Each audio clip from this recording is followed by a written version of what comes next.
Caças venezuelanos, inclusive do modelo F-16, bem conhecido pelos americanos, sobrevoam embarcações militares dos Estados Unidos e o próprio governo Trump alega que isso é uma provocação. O Departamento de Estado considera que ações militares podem acontecer em decorrência dessa ação de Nicolás Maduro. Enquanto isso, nós temos o Marco Rubio colocando que a ONU não serve para mais exatamente nada e que a justiça americana deliberou Nicolás Maduro como líder do narcotráfico na América Latina, entender exatamente o contexto em que ele criticou tanto assim, essa organização que os americanos ajudaram a criar no contexto de pós-Segunda Guerra Mundial, enquanto nós temos também o anúncio que o Trump vai mudar o nome do Pentágono. Sim, voltará a se chamar o Departamento de Guerra, em um símbolo muito forte, muito sintomático de que os americanos não pensam somente mais na defesa, mas também em futuras agressões militares. Falar um pouquinho também, galera, sobre a Cúpula dos Dispostos, que reuniu Zelensky e outros 30 líderes que apoiam a Ucrânia e que, segundo o governo Macron, teve o anúncio de 26 países que estariam dispostos a colocar suas tropas em solo ucraniano. Será que vai rolar? Para finalizar, pessoal, falar também sobre números importantes, impactantes, que mostram que hoje a China já tem o Brasil como seu terceiro maior alvo de investimentos estrangeiros, sendo que os chineses mais que dobraram seus investimentos no Brasil em 2024. Será, galera, que vale a pena então o Brasil romper com os Estados Unidos para se aproximar, em definitivo, da China de Xi Jinping? Se vocês querem entender um pouco mais sobre esses assuntos, e muito mais também sobre geografia, geopolítica, atualidades, política, polêmicas, enfim, tudo para você se manter sempre bem atualizado, já se inscreve no canal, deixa seu like e compartilha esse vídeo, que o professor Ricardo conta muito com a sua ajuda. Belezinha? Pessoal, para quem não sabe, a Nomad é parceiraça aqui do canal e acho que vocês podem perceber, galera, que eu não estou na minha residência, estou numa viagem, inclusive, internacional e utilizando a Nomad para tudo que vocês possam imaginar, tá? Pagamento, tal, porque a Nomad, primeiro, tá? Ela te dá a possibilidade de, usando o meu cupom Ricardo15, ter acesso aos seus dólares que podem ser utilizados em mais de 180 países, sem dor de cabeça, problemas, conversão de moeda. Você consegue comprar com mais 15 centavos de desconto, sendo que eu, Ricardo, considero que o dólar nesse momento está no patamar interessante, visto que está num preço muito mais baixo do que estava, por exemplo, há um ano, quando chegou na casa de 6,30, e não é recomendação de investimento, claro, mas eu gosto sempre de diversificar minhas posições, além do que a Nomad é aceita em mais de 180 países. Lembrando que quando você tem acesso ao aplicativo da Nomad, você tem a possibilidade de ter acesso aos benefícios também desse aplicativo, como, por exemplo, o cartão Nomad Explore, que é o meu cartão de crédito.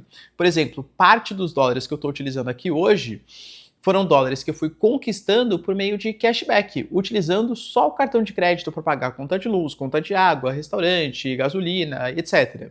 Além do que você ganha pontos que não expiram, que podem ser trocados por vantagens, como por exemplo milhas em passagens aéreas, dentre vários outros, serviços, equipamentos, produtos. E você tem também a possibilidade de garantir acesso ao Nomad Lounge, que é a sala VIP da Nomad, dentre vários outros benefícios. Juro pra você que se você for pra Nomad, utilizando o cupom aqui, Ricardo15, QR Code na tela, você não vai se arrepender. Belezinha, pessoal? Ricardo15, utiliza o cupom ali da Nomad, certeza que pra você que quer diversificar as posições, é a melhor opção. Tamo junto? Então, bora lá pro vídeo, pessoal. Seguinte, como eu venho trazendo pra vocês nos últimos dias, os Estados Unidos, ele aumentou suas operações militares na região do Caribe, sendo que uma embarcação com cerca de 11 venezuelanos foi derrubada, foi atacada, foi afundada ali pelo Estado americano, e os Estados Unidos alegaram que era uma embarcação que tinha membros do Tren Aragua, que é um dos cartéis que atuam na América Latina, sendo que não é esse, inclusive, que os americanos acusam Nicolás Maduro de ser o chefe da operação, embora o Tren Aragua também atue na Venezuela. Segundo os Estados Unidos, o cartel que o Nicolás Maduro é chefe é o cartel Los Soles, e aí mora um grande perigo, vamos colocar assim, por quê? Quando você pega, por exemplo, análises da ONU, que justamente são as que eu utilizo para fazer também as deliberações com vocês, contar aí o que está acontecendo no mundo e tal, a ONU coloca bem explicitamente que a Venezuela não é a principal responsável pelas ações ou pelo tráfico que aumenta bastante nos Estados Unidos. Não que a Venezuela não tenha atuação do narcotráfico. Sim, existe. A gente até fez um vídeo discutindo sobre isso. Que o Nicolás Maduro, embora não seja exatamente uma cabeça pensante do cartel Los Soles, tanto ele como seus antecessores, como Hugo Chávez, eles passaram um certo pano para os militares e outros burocratas venezuelanos que permitiam que o Carlos Solis atuasse de maneira bastante intensa na Venezuela, mas a Venezuela ela não participa tão ativamente assim do tráfico de entorpecentes ou de opioides, por exemplo, nos Estados Unidos.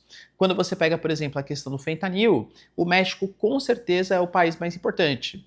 Na questão do pozinho branco, que a gente fala, galera, tem uma relevância bem importante, infelizmente, né?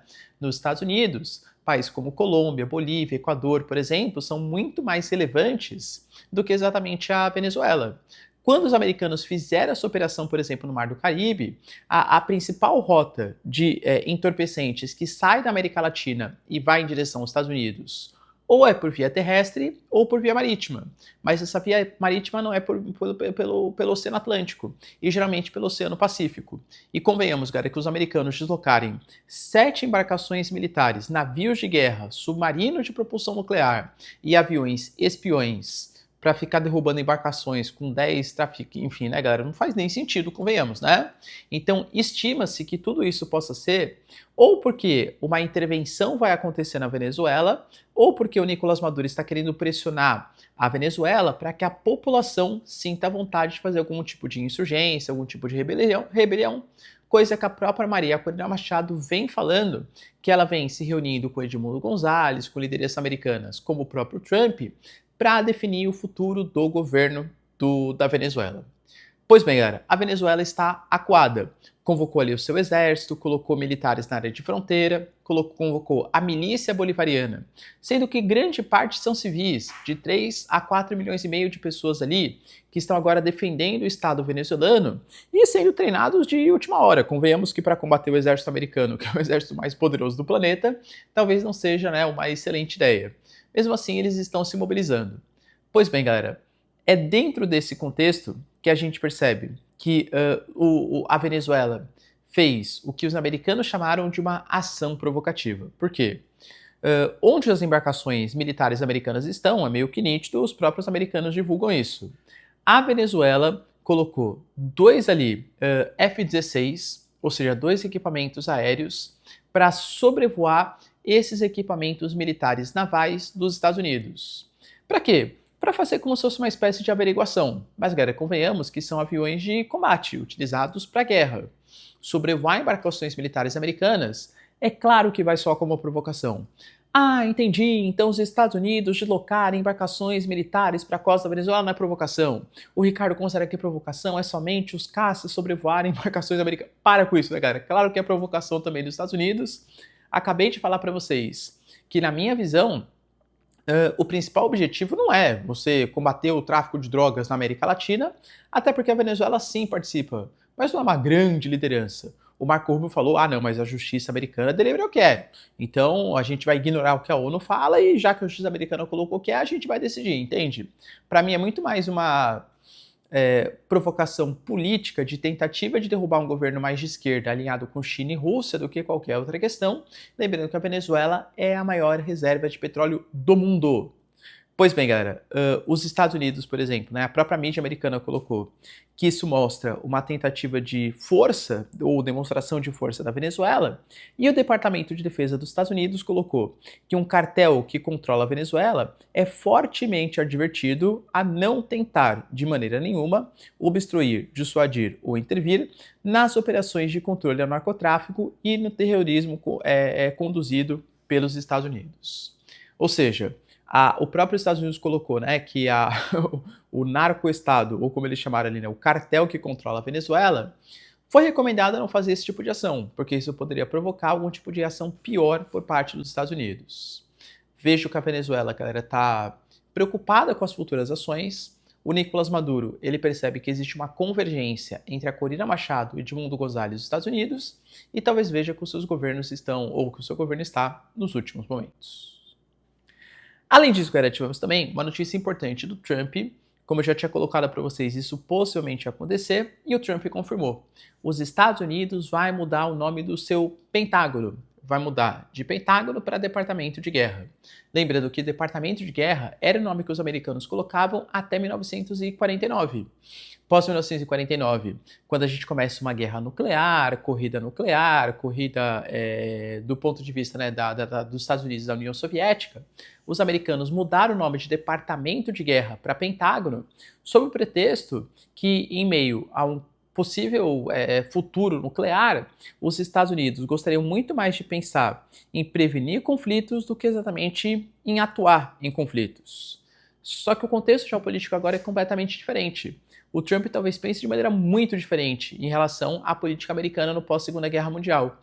Se naquele contexto a ideia era amenizar, eu diria para vocês que hoje o contexto é talvez ameaçar ainda mais. Tanto que o próprio Trump colocou, né? Que claro que os americanos eles gostam dessa parte defensiva, de dissuasão e tal, mas que tem um caráter ofensivo também seria importante para o governo dos Estados Unidos. Então é muito sintomático que os americanos estejam querendo promover o nome de uma mudança, né, do Departamento de Pentágono para Departamento de Guerra.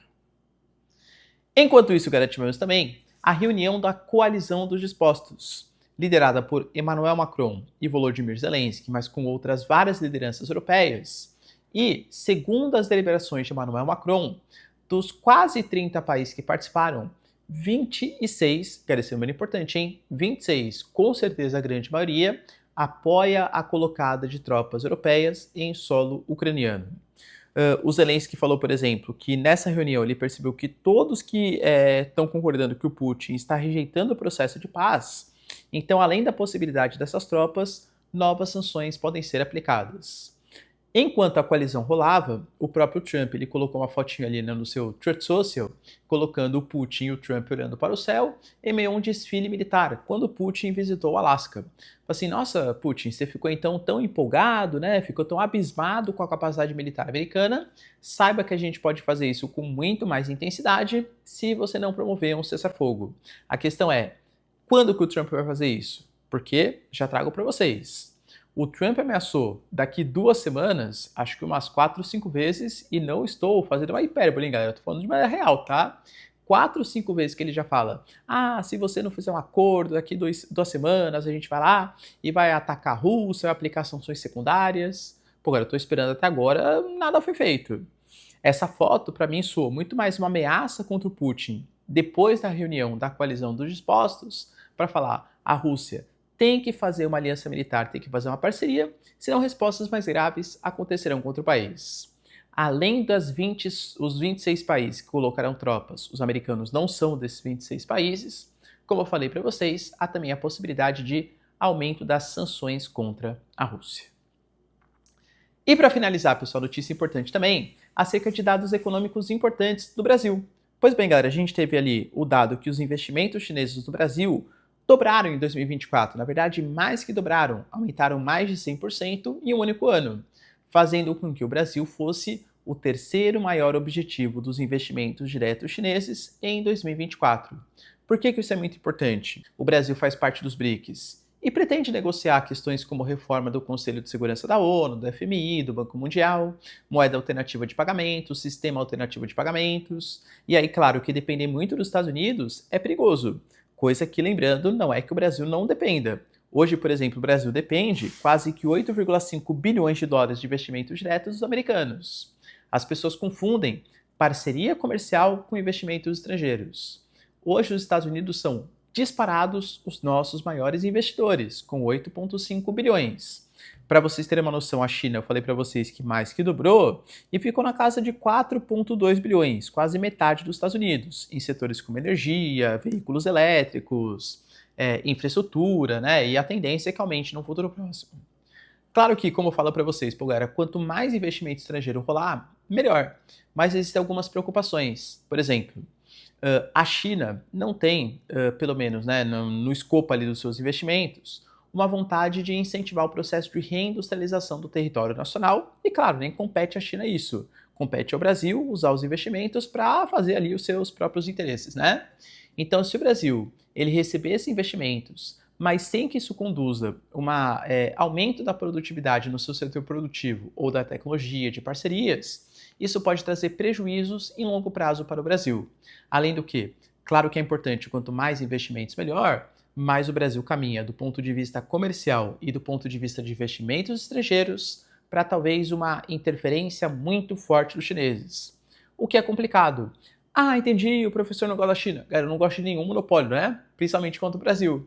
Cara, confio nos chineses. Aliás, acho que do ponto de vista de relações econômicas, os chineses sempre se mostraram muito mais confiáveis, por exemplo, que os americanos, que são mais volúveis para essa questão política. A China, via de regra, é mais pragmática nas suas relações comerciais. Mas se acredita nesse pragmatismo, até quando? Até um candidato de direita vai ser as eleições do Brasil? E aí, não, já que é um candidato de direita, mais pró-Estados Unidos, a gente rompe aqui os nossos investimentos e a nossa balança comercial. Então, qual o problema desse aumento da dependência dos chineses? É de fato depender de um único país, isso sempre é problemático, e também a China não investir no desenvolvimento da capacidade produtiva brasileira, até porque não compete aos chineses. O Brasil que deveria guiar mais investimentos nesse sentido. E aí, pessoal, acho importante o aumento da China, investimentos da China no Brasil? Deixa aí nos comentários, quero saber a sua opinião.